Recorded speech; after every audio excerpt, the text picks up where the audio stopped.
हालांकि दोनों विधायक इस बात को खारिज कर रहे हैं, जो कि लाजमी भी है कि विधायक हैं और अपने छवि पर कहीं दाग न लगे, इसलिए वो आरोपों को खारिज करेंगे, जैसा कि कर भी रहे हैं।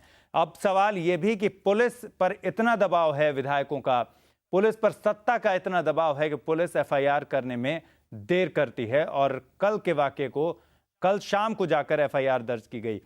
तो ये सहरसा में और मुजफ्फरपुर में भी कुछ यही हाल है कि पुलिस ने एफआईआर दर्ज करने में आनाकानी की, क्योंकि मामला सत्ता पक्ष से जुड़ा था, इसलिए पुलिस फूंक फूंक कर कदम रख रही थी।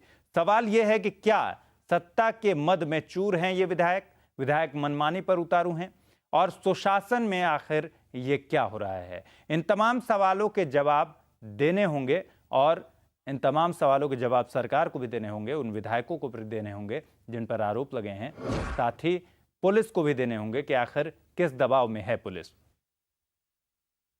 एजाज अहमद हमारे साथ कॉलर जुड़ रहे हैं पटना से। एजाज साहब बताएं। बहुत धन्यवाद। मेरा ये मानना है कि बिहार में सुशासन नाम की कोई सरकार नहीं है। हेलो जी जी बताइए। बिहार में सुशासन नाम की कोई सरकार नहीं है। अगर सुशासन होती तो यहाँ हाजत में 38 मौत नहीं हुए होते।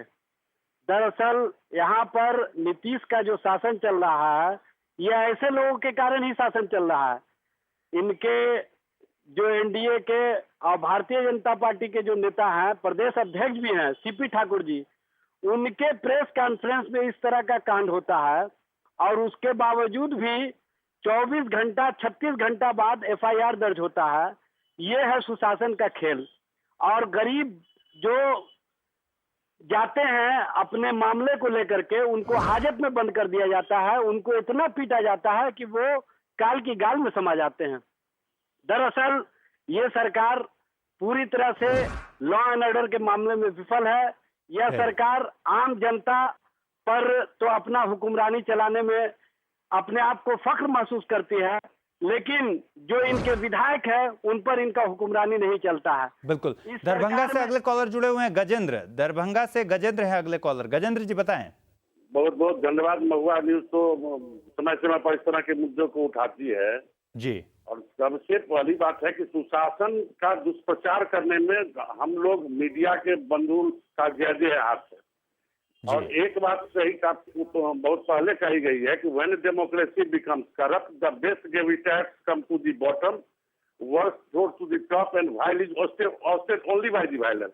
वही हो रहा है। सुशासन किस स्तर पर हम लोग प्रचारित कर रहे हैं, कहीं दूर दूर तक सुशासन की बात अगर कोई स्वीकार करता है तो ये सिर्फ कुछ नौकरशाह, कुछ राजनेता और कुछ पत्रकार, और इस दुष्प्रचार में हम जनता यहाँ को भाजन हो रहे हैं। कहीं भी सुशासन की बात नहीं है, और ये एक दुष्प्रचार, ये सुनियोजित प्रयास किया गया है सुशासन के सरकार की तरफ से।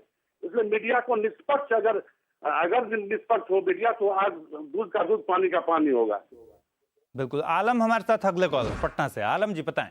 देखिए, नीतीश कुमार की एनडीए सरकार में उनके जितने जो विधायक हैं वो 80% लोग क्रिमिनल हैं, और ये गुंडा राज जो है कायम किए हुए हैं बिहार के अंदर इन लोगों ने, और पुलिस भी इनकी गुंडा हो गई है।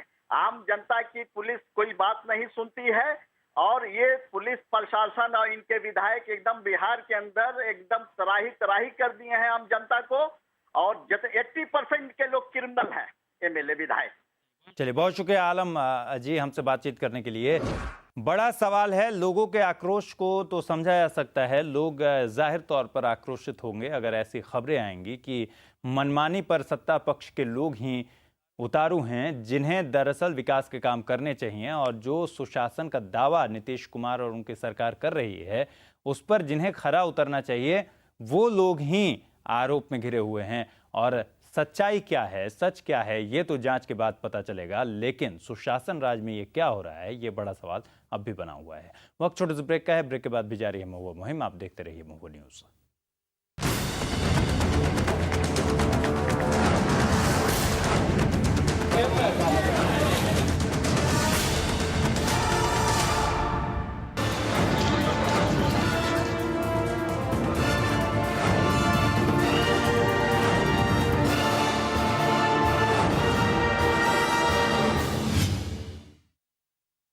स्वागत है आपका ब्रेक के बाद। महुआ मुहिम के इस हिस्से में हम बात करेंगे बिहार में जूनियर डॉक्टरों की हड़ताल की। पीएमसीएच, डीएमसीएच के बाद एनएमसीएच के जूनियर डॉक्टर हड़ताल पर हैं। मरीजों का हाल बेहाल है, लेकिन ब्लैकमेलर इन डॉक्टरों को शर्म तक नहीं आती।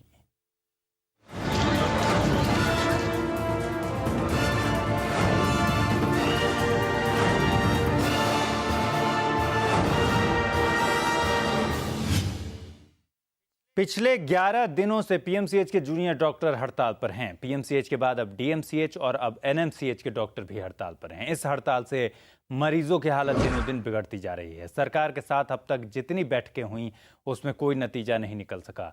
आज बिहार के सभी अस्पतालों के जूनियर डॉक्टरों की एक बैठक हुई। बैठक में पीएमसीएच, डीएमसीएच और एनएमसीएच के डॉक्टर शामिल हुए, लेकिन हड़ताल टूटने की गुंजाइश नहीं बनी।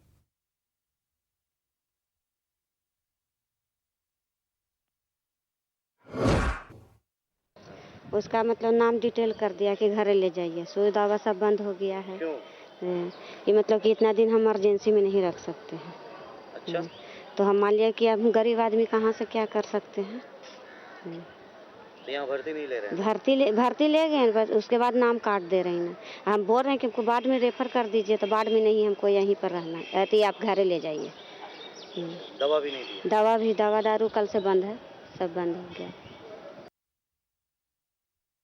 पटना मेडिकल कॉलेज में जो जूनियर डॉक्टर्स के साथ मारपीट की घटना हुई है, वो उसकी हम काफ़ी निंदा करते हैं और हम सारे जेडीए, बिहार के जेडीए एकजुट हैं। Patna medical college, Darbhanga medical college और नालंदा या फिर गया, भागलपुर, मुजफ्फरपुर, सारे लोग एक साथ हैं और हमारा सारा डिमांड एक ही डिमांड। ये तमाम बयान हैं, डिमांड्स रखे जा रहे हैं, जेडीए एकजुट है, लेकिन सवाल है उन मरीजों का क्या होगा जो रोज मर रहे हैं या मरने के हालात में पहुंच रहे हैं। डॉक्टर को भगवान का दूसरा दर्जा दिया गया है, लेकिन जूनियर डॉक्टर्स अब इस हालात में आ गए हैं कि कहना पड़ रहा है कि ब्लैकमेलर डॉक्टर अब तो शर्म करो। पीएमसीएच में हालात का जायजा लिया हमारे संवाददाता बृजमोहन पांडे ने। कभी इन जगहों पर एम्बुलेंस और मरीजों की कतार देखी जाती थी, लेकिन हालात बदल चुके हैं। एम्बुलेंस तो लगे हैं, लेकिन यूं ही लगे हैं, उससे मरीज नहीं आ रहे हैं। जाहिर सी बात है, हम अभी फ़िलहाल मौजूद हैं पटना के पीएमसीएच में, और जहां हम खड़े हैं वो मुख्य द्वार है इमरजेंसी में जाने का, लेकिन उसे फ़िलहाल बंद कर दिया गया है क्योंकि मरीज यहाँ नहीं आ रहे हैं। जाहिर सी बात है, कभी मरीजों की भीड़ यहाँ देखी जाती थी, लेकिन पिछले 11 दिनों से जूनियर डॉक्टर्स की हड़ताल है और ऐसे हालात में मरीज यहाँ कम आ रहे हैं, या यूं कहें बिल्कुल ही नहीं आ रहे हैं।